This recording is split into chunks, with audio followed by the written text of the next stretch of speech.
நான் இந்த உள்ளூர் வேட்பாளராக இங்க நிக்கிறேன். அதனால இங்க அனைத்து அவர்களோட குறைகளும் எனக்கு தெரியும்.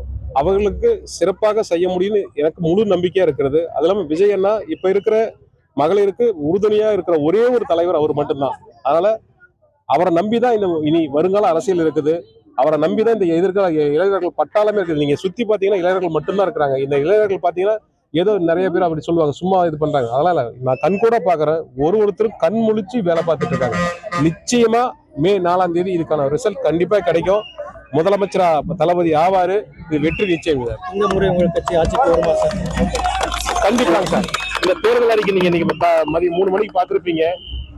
இதுல யாருமே விடுபடல.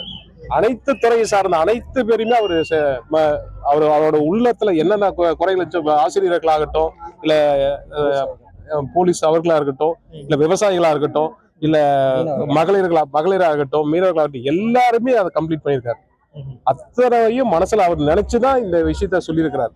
அதாவது அப்படிப்பட்ட ஒரு தலைவர் இந்த ஜெனரேஷன்ல நமக்கு கிடைக்கிறது உண்மையிலேயே பெரிய விஷயம். அதுக்கோசரம் நம்ம எல்லாமே அவருக்கு நன்றி கடப்பட்டிருக்கோம். கண்டிப்பா ஒரு மாற்றம் நடக்கும், நடந்தே தீருங்க.